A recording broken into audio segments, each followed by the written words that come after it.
Hey guys, we're back for another Theory Thursday. Hell yeah, we are. Today, we're going over GoldenDuo.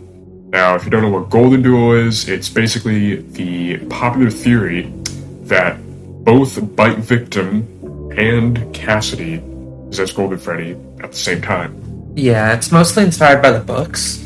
Yeah. The main idea is just that Golden Freddy is made up of the Bite Victim and Cassidy, and neither one of them has complete control. Yeah, it's sort of like a shared dynamic with them. Like they kind of represent like one side of sort of Golden Freddy. But yeah, so we're gonna start off with the timeline. So yeah, let's get into the timeline.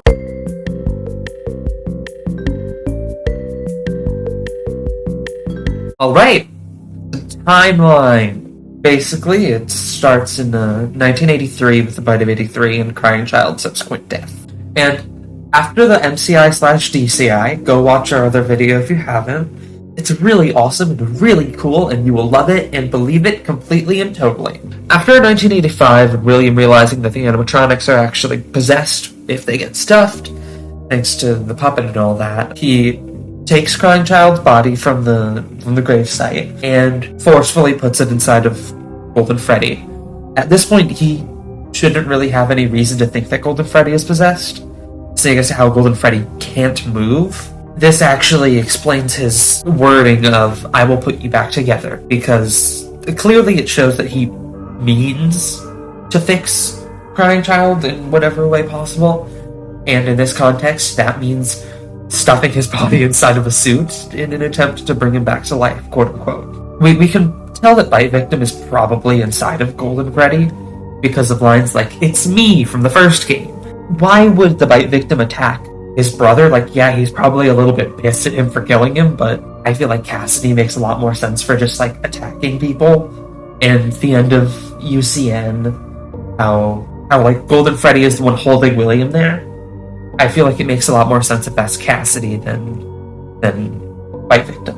And for evidence from the books, because we all love the books and all read them religiously, of course, Jake and Andrew are kind of like mirrors or parallels to Cassidy and the Bite Victim. Obviously, Andrew is Cassidy and Bite Victim is Jake. Andrew/Cassidy being the more, like, aggressive of the two, while Bite Victim/Jake is kind of like they're trying to calm them down. And in the books, in Man in Room 1280, I think, Andrew is, like, actively keeping William alive just to, like, torture him. That's really similar to what we see in UCN with Cassidy. Both of them keep William in a state of somewhat aliveness in order to punish him. Similarly to the books, both Jake and Bite Victim don't really move on. They kind of stay there to try to help other people. So now it's on to the rebuttals.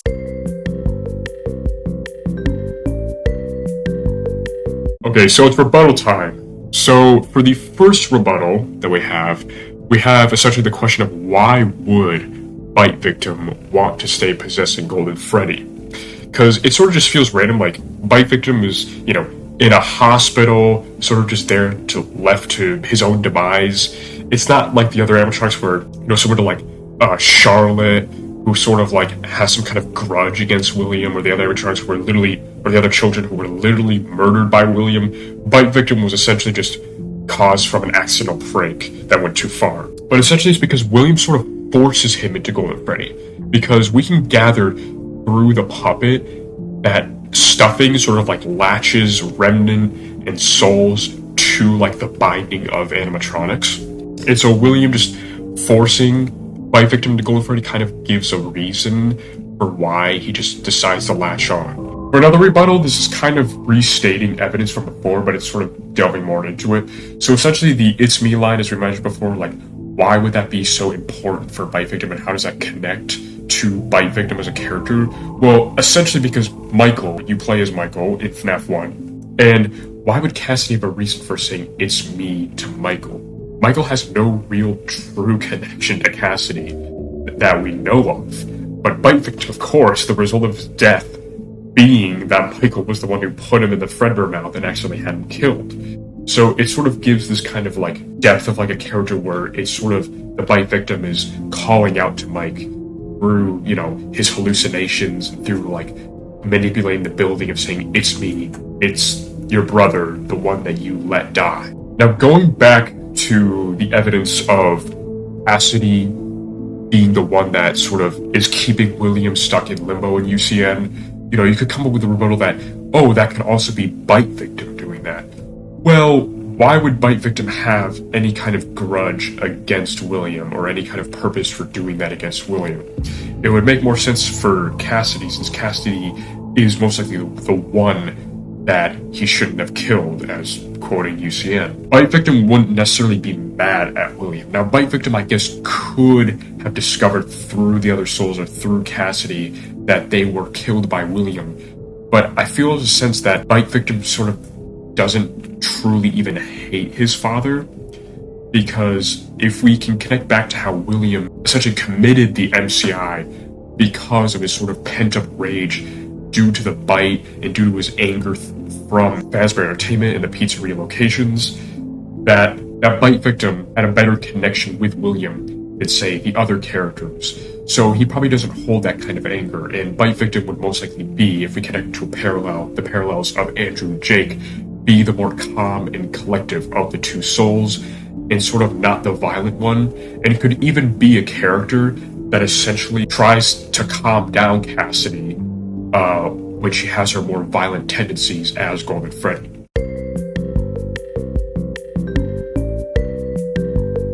Well, that's basically it. I mean, our theory basically is just like, yeah, GoldenDuo, probably right.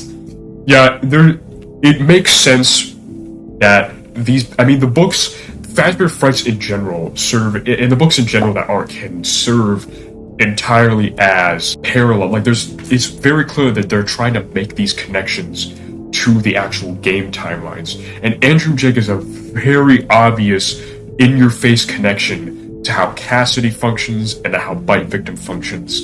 I mean, Andrew and Cassidy, their personalities are so similar to each other in the sense that they're supposed to be these angry, restless souls. So it just makes sense that with all the evidence that we have from the books, that there's some kind of clear connection, Bite Victim and Cassidy both possessing Golden Freddy. The books very clearly serve as a means to, inform how you view the game series. I highly doubt almost any of the books are canon. Of course, I mean, Tales technically is canon, but Fazbear Frights, I mean, who knows, maybe Stitchline is, but we still don't actually know the answer to that. Yeah, I see more of how people interact and how the animatronics function, how the rules of the universe are there to help. It's more trying to fill in the blanks without being a very direct explanation. Not trying to directly give you lore, but in a sense trying to hint you towards the right direction when trying to piece together the storyline of the game timeline. Yeah, because using just the games, it's almost impossible to really understand what's happening. The games are super cryptic and super vague with how the stories piece together, and the books are just in general an easier way to give information, but it gives it within these parallels instead of being direct, so that it doesn't give away the entire mystery of the games. So anyways, that's gonna wrap it up for this Theory Thursday. Yeah. Basically, entire gist, GoldenDuo, it's probably canon, Golden Freddy possessed by two souls. Bite Victim and Cassidy. Parallels to Jake and Andrew from Stitchline. Yeah, so if you guys enjoyed this video, make sure to like and subscribe, and check out our other videos, please. Yeah, and maybe next Theory Thursday we'll try to do something a little more outside the box. Yeah, maybe something similar to what we did with DCI, because this is already basically an established theory. We're just giving our evidence towards it. Yeah, our take on the theory, basically. But yeah, so we'll see you guys later.